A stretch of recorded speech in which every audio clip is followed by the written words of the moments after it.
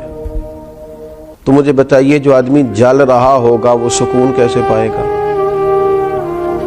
بغض کا معنی دل پر کسی کے لیے بوجھ رکھنا بھی کیا جاتا ہے۔ تو جب اپنے دل میں کسی کے لیے بوجھ رکھا جائے گا، تکلیف محسوس کی جائے گی، تو کیا انسان قرار پائے گا؟ تکبر کا معنی یہ ہے کہ آپ نے اپنے آپ کو بڑا جانا، کسی کو چھوٹا اور حقیر سمجھا۔ تو جب ہر وقت آپ اپنی بڑائی ہی کے چکر میں پڑے رہیں گے تو کیا دل کو قرار آئے گا؟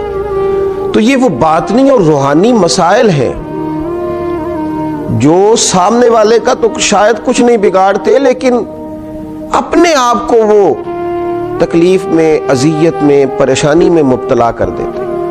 تو ان روحانی مسائل کی معرفت رکھنا، ان کا خیال رکھنا، نبی اکرم نور مجسم صلی اللہ تعالی علیہ وسلم نے فرمایا تمہارے وجود میں گوشت کا ایک لوتھڑا ہے، اگر وہ ٹھیک ہو گیا تو سارا جسم ٹھیک ہو گیا، اگر وہ بگڑ گیا تو ہر چیز ہی بگاڑ دے گا، بگڑ گئی ساری چیزیں۔ یا رسول اللہ صلی اللہ تعالی علیہ وسلم وہ کون سا لوتھڑا ہے؟ تو فرمایا وہ تمہارا دل ہے۔ اگر تمہارے دل کے اوپر میل کچیل ہو، بغض ہو، عداوت ہو، کینہ ہو، حسد ہو، تکبر ہو، بدگمانی ہو، تو وہ سارے جسم کو بگاڑ دے گا، تمہیں شدید تکلیف میں مبتلا کر دے گا۔ لیکن اگر دل صاف ہو، اگر دل میں عجز ہو، اگر دل میں محبت ہو، اگر دل میں خلوص ہو، دل میں للہیت ہو، اگر دل کے اندر کسی کے لیے درد ہو، خیر خواہی ہو، تو پھر یہ دل باقی اعمال کو بھی سنوار دے گا۔ اسی لیے امام غزالی رحمۃ اللہ علیہ فرمایا کرتے تھے کہ دل ایک تنے کی طرح ہے۔ درخت کا جو تنا ہوتا ہے اس کی مانند دل ہے۔ اگر تمہارا دل صاف ہے تو پھر جو اوپر شاخیں لگیں گی تنے کے وہ بھی خوبصورت لگیں گی، پھول لگیں گے، پھل لگیں گے، توانائی ہوگی۔ لیکن اگر دل ہی بگڑ گیا ہے، پاک ہوئے تے پاک ہی ملدائی تے بنا پاکوں پاک نہیں ملدا، سارے جسم دے تون دے نالوں اکو تولے ٹکڑا دل دا۔ اور اقبال کہنے لگے دلے بیدار پیدا کر کہ دل خوابیدہ ہے جب تک، نہ تیری ضرب ہے کاری نہ میری ضرب ہے کاری۔ دل اگر صاف ہو، یہ جو باطنی ہمارے مسائل ہیں، یہ جو روحانی مسائل ہیں، جب تک ان کا ادراک نہیں ہوتا، اعلیٰ حضرت فاضل بریلوی رحمۃ اللہ علیہ فتاوی رضویہ شریف میں ارشاد فرماتے ہیں کہ جو مسائل ہیں نا علم قلب کے، دل کے جو مسائل ہیں، فرماتے ہیں یہ بھی فرض ہے ان کا سیکھنا بھی۔ کون سے مسائل؟ فرماتے ہیں جیسے تواضع سیکھنا، جیسے توکل سیکھنا، جیسے اخلاص سیکھنا، اس طرح باقی مسائل سیکھنا فرض ہے، یہ بھی سیکھنا فرض ہے۔ اور فرماتے ہیں جس طرح بہت سے حرام چیزوں کی معلومات ہونی چاہیے کہ یہ ٹھیک نہیں، یہ منع ہے، یہ درست نہیں ہے، اس سے اللہ رسول ناراض ہو جائیں گے، اسی طرح جو محرمات باطنیہ ہیں، یعنی تکبر ہے، ریا ہے، عجب ہے، حسد ہے، ان کی معلومات ہونا بھی ہر مسلمان کے لیے فرض ہے۔ اور پھر آگے چل کے آپ ارشاد فرماتے ہیں عظیم روحانی پیشوا سلسلہ قادریہ کے عظیم روحانی بزرگ اعلیٰ حضرت فاضل بریلوی رحمۃ اللہ علیہ ارشاد فرماتے ہیں جس طرح پنجگانہ نمازوں کی فرضیت جاننا ضروری ہے، اسی طرح حصول اخلاص کا علم ہونا بھی ضروری ہے۔ اس لیے کہ ہر عمل کی صحت، ہر عمل کا ٹھیک ہونا، اللہ کی بارگاہ میں قبول ہونا اخلاص ہی کی بنیاد پر ہے۔ اگر اخلاص کی معلومات ہی نہ ہوں گی تو یہ وہ روحانی مسئلہ ہے، یہ وہ روحانی مسئلہ ہے جو تمام اعمال کو ضائع کر دے گا، اکارت ہو جائے گی کی ہوئی ہر ایک نیکی۔ پھر آپ ارشاد فرماتے ہیں جس طرح حلال و حرام کا علم ہونا ضروری ہے، اسی طرح ریاکاری کا پتہ ہونا بھی ضروری ہے۔ فرماتے ہیں بڑے بڑے عابد ہیں، بڑی بڑی بہترین عبادت ہے، پر اپنے دکھاوے کی وجہ سے، ریاکاری کی وجہ سے اس عبادت کو ضائع کر لیتے ہیں۔ اعلیٰ حضرت فاضل بریلوی رحمۃ اللہ علیہ فرماتے ہیں جس طرح ظاہری اعمال ان کے فرائض سنن واجبات کا جاننا ضروری ہے۔ اسی طرح انسان کے لیے خود بینی اور حسد کے مسائل کا جاننا بھی ضروری ہے، اس لیے کہ حسد تو اعمال کو کھا جاتا ہے جس طرح لکڑیاں کھا جاتی ہیں۔ یہ جو روحانی مسائل ہیں، یہ جو اندر پنپ رہے ہوتے ہیں، اور امام غزالی رحمۃ اللہ علیہ فرماتے ہیں اس میں تخصیص نہیں کہ یہ تکبر، حسد، بغض، عداوت صرف جہلاء میں ہوتا ہے، کہتے ہیں یہ پڑھے لکھے لوگوں میں بھی ہوتا ہے۔ اس میں تخصیص نہیں کہ یہ صرف غریبوں میں ہوتا ہے، یہ امیروں میں بھی ہوتا ہے، یہ صرف نادانوں میں نہیں ہوتا، سمجھدار لوگوں میں بھی ہوتا ہے۔ ان اعمال کا جاننا، ان کا حساب کرنا، یہ بڑا روحانی موسم ہے رمضان المبارک کا۔ اس مقدس موسم کے اندر جہاں ہم اپنے ظاہری اعمال پر توجہ دیں گے، جس طرح ہم اپنے نماز کو ٹھیک کریں گے، وضو کو ٹھیک کریں گے، جس طرح زکوٰۃ ادا کی جائے گی، اسی طرح روزہ ایک باطنی عمل ہے جو اللہ اور بندے کے درمیان راز ہے۔ تو روزے کے باطنی عمل کے ساتھ ساتھ ہم اپنے باقی اعمال پر بھی توجہ کریں کہ ہمارا دل کہیں حسد کا شکار تو نہیں، بغض کا شکار تو نہیں، عداوت کا شکار تو نہیں، بدگمانی کا شکار تو نہیں، عجب کا شکار تو نہیں۔ اگر دل کے اندر یہ ساری بیماریاں ہوں گی تو یاد رکھیے گا، سارے اعمال کے باوجود، ساری نیکیوں کے باوجود انسان نہ قرار پا سکے گا، نہ وہ نیکیاں اللہ کے حضور قبول ہوں گی، نہ اسے کوئی فائدہ ہوگا۔ اپنے ان روحانی مسائل کے حل کے لیے سب سے پہلے کوشش کی جائے، اپنے باطن سے ان قدورتوں کو، ان بیماریوں کو، ان چیزوں کو سب سے پہلے نکالا جائے۔ اگر دل صاف ہو جائے، دل پاک ہو جائے، دل طہارت والا ہو جائے، دل عاجزی والا ہو جائے، دل درگزر والا ہو جائے، دل خلوص والا ہو جائے، للہیت والا ہو جائے، دل اللہ کی محبت والا ہو جائے، رسول اللہ کی غلامی والا ہو جائے، تو پھر دل دریا سمندروں ڈونگے کون دلاں دیاں جانے، 14 طبق ساڈے دلے دے اندر اسی تمبو وانگوں تانے۔ اور پھر تو کیفیت یہ ہو جاتی ہے کہ ہم نے دل میں سجا رکھی ہے تصویر یار۔ جب یہ ساری بیماریاں نکل گئیں، اب ہم نے دل میں سجا رکھی ہے تصویر یار، بس ذرا گردن جھکائی، دیکھ لی۔ اللہ تعالی ہمیں ان روحانی مسائل سے نجات عطا کرے اور ان بیماریوں سے شفا عطا کرے۔ آخر دعویٰ یعنی الحمدللہ رب العالمین۔